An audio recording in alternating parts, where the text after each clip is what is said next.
El título del video es bastante folclórico, pero el tema no lo es en absoluto. Vamos a demostrar que la prescripción bíblica, de no comer sangre, carece de vigencia en nuestros días. En primer lugar expondremos las citas bíblicas en las que se apoyan pentecostales y testigos de Jehová, para imponer a sus seguidores que se abstengan de las transfusiones, y de consumir productos que utilicen dicho ingrediente en su preparación.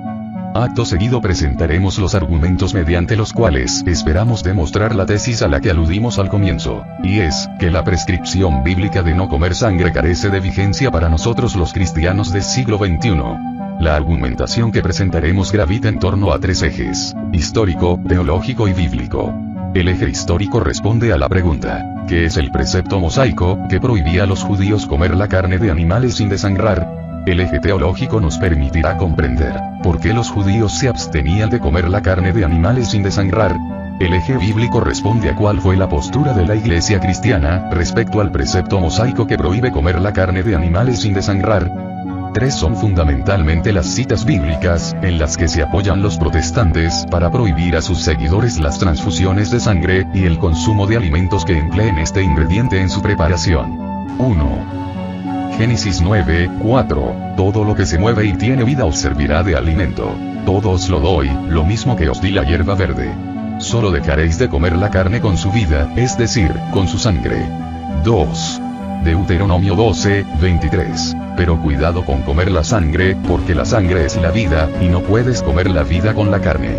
No la comerás, sino que la derramarás por tierra, como agua. 3. Actas 15:28. Que hemos decidido el Espíritu Santo y nosotros no imponeros más cargas que estas indispensables: abstenerse de lo sacrificado a los ídolos, de la sangre, de los animales estrangulados y de la impureza. Haréis bien en guardaros de estas cosas. Estas citas bíblicas no las elegí a capricho. Están tomadas de un artículo de Watchtower en el que defendían su ideología. Con respecto al primer eje, debemos saber que en sentido histórico-religioso, los códigos legales del Pentateuco se componen de prescripciones apodícticas y prescripciones casuísticas. Las primeras poseen un valor permanente: no matarás, no robarás, no levantarás falsos testimonios. Las segundas se suscriben al interior de fenómenos circunstanciales. Entre ellas encontramos leyes tales como: no tocar a una mujer con la regla, no comer sangre de animales, excluir a los enfermos de lepra, el pago de los diezmos, la prohibición del contacto con cadáveres, etc. Los preceptos apodícticos son leyes universalmente válidas, y están dirigidas a personas de cualquier época, cultura y lugar. Los preceptos casuísticos son leyes temporales, diseñadas para una sociedad primitiva, ajustadas a ideas religiosas poco desarrolladas, que requieren de una revisión constante, para ser corregidas, modificadas o sustituidas en su totalidad. En la actualidad, ninguno de los protestantes considera que ha transgredido la normativa divina, por el hecho de acercarse a una mujer durante el periodo, o tocar el cadáver de un familiar fallecido, aunque la Biblia lo prohíba. Son todas estas, junto con la cuestión de la sangre, prescripciones casuísticas, las cuales gracias a Dios no estamos ya obligados a cumplir. Teológicamente, tres son las razones por las cuales los judíos se abstenían de comer animales sin desangrar. Recordemos que teología, en palabras del maestro Gustavo Baena, es la comprensión del accionar divino en el mundo, así como las demás realidades observadas a la luz de la fe.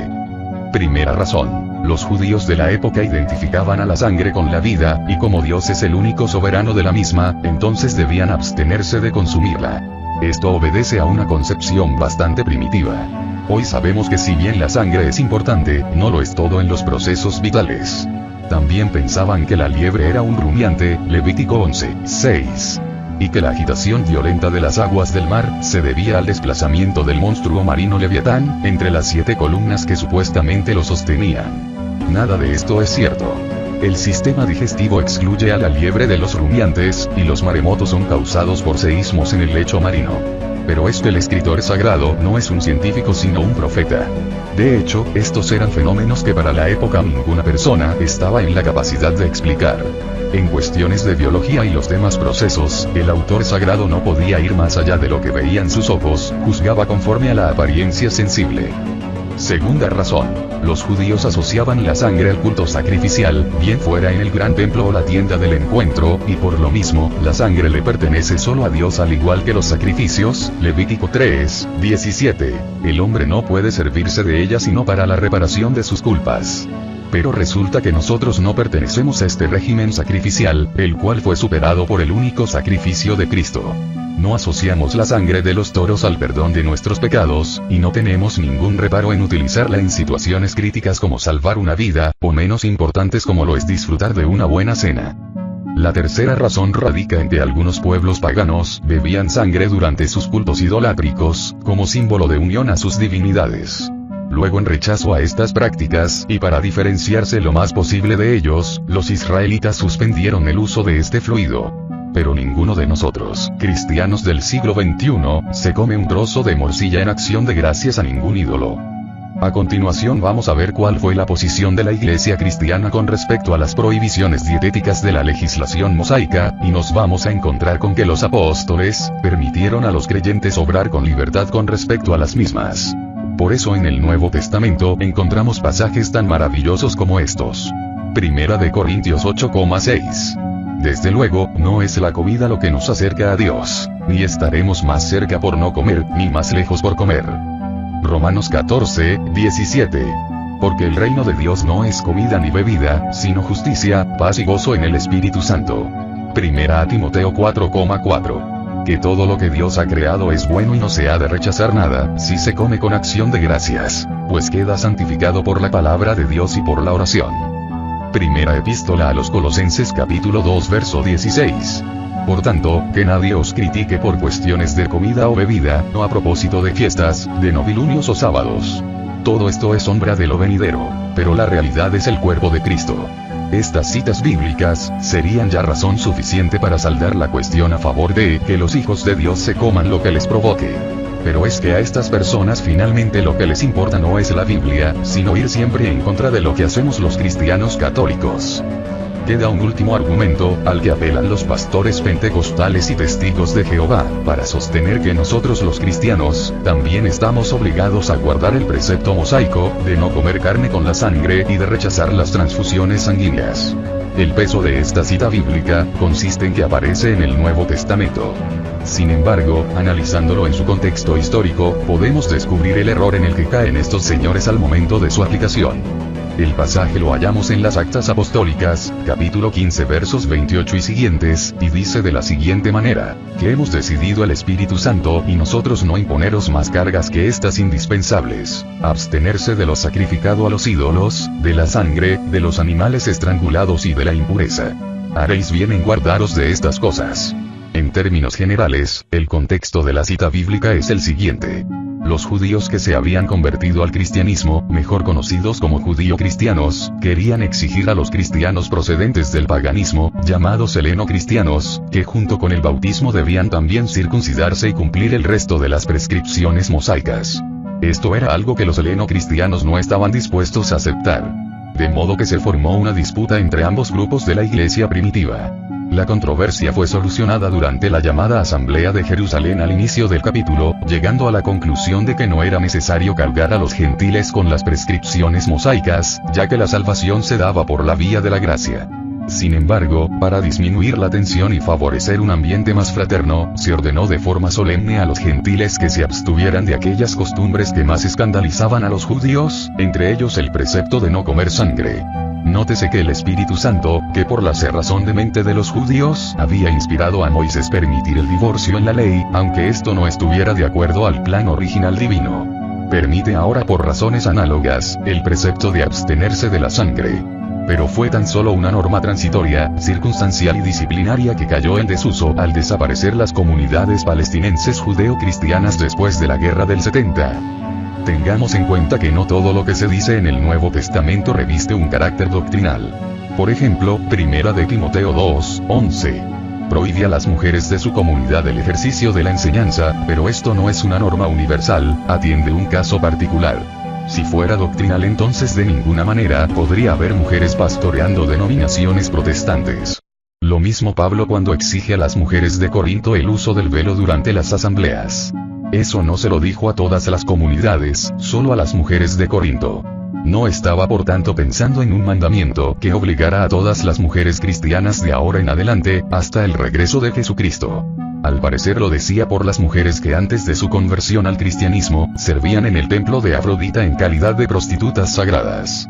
Sus atributos y en especial su larga cabellera eran objeto de distracción para los hombres durante las asambleas. De ahí que Pablo les exigiera cubrirse con un velo. Sería un error hermenéutico tomar este y otras indicaciones, lo repito, como un mandato a todas las comunidades, con carácter doctrinal y de obligatorio cumplimiento. A continuación, vamos a responder a algunas preguntas que figuran en los comentarios a vídeo sobre el mismo tema. Primera pregunta: ¿qué pasa si se me viene la sangre y me cae en la boca? Respuesta: yo pienso que no pasa nada. Es una situación involuntaria. Ahora si crees que Dios te va a castigar por eso, pues ve y le pides perdón, estoy seguro que te perdonará. Segunda pregunta: alguien que me ayude. Los doctores aconsejan comer sangre de pollo, ¿será bueno o no, según la Biblia? Te voy a responder con un texto bíblico ya que así lo has solicitado. En Eclesiástico 38 se lee: el Señor ha creado medicinas en la tierra, y el hombre prudente no las desprecia. Tercera pregunta: ¿me voy a ir al infierno por comer morcilla? Respuesta: por supuesto que no. El apartarse de Dios depende de la actitud que tengamos hacia nuestros hermanos más necesitados. Recuerda las palabras del Evangelio: tuve hambre y me diste de comer, estuve enfermo y me visitaste, en la cárcel y fuiste a verme. Venid benditos a recibir el premio que os tengo reservado. Yo sinceramente pienso que Dios tiene asuntos más importantes de los cuales ocuparse que de estar al tanto de lo que las personas coman o dejen de comer. Cuarta pregunta: ¿qué dice la Biblia sobre las transfusiones de sangre? Respuesta: no dice nada. La primera transfusión exitosa de sangre se realizó solo hasta el siglo XX. Quinta pregunta: soy cristiana, ¿puedo donar sangre? Esto te lo voy a responder con una cita textual del comentario al libro del Génesis, escrito por el eminente cardenal Ravasi, donde se lee: el hombre debe respetar, tutelar, venerar la vida.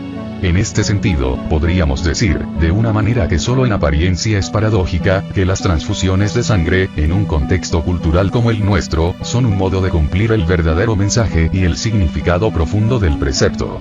De hecho, si no comer la sangre significa respetar y amparar la vida, resulta evidente que las transfusiones son uno de los modos de seguir el espíritu y no la letra del mandamiento bíblico sobre la sangre. Tenía razón San Pablo cuando escribía a los Corintios, en la segunda de sus cartas a aquella comunidad cristiana: la letra mata, mientras que el espíritu da vida. 3,6. Termino con esta exhortación dirigida a los católicos y demás personas de buena voluntad, tomada del capítulo 13 de la carta a los Hebreos. Jesucristo es el mismo, ayer, hoy y siempre. No os dejéis seducir por doctrinas diversas y extrañas. Mejor es fortalecer el corazón con la gracia que con alimentos, que nada aprovecharon a los que siguieron ese camino.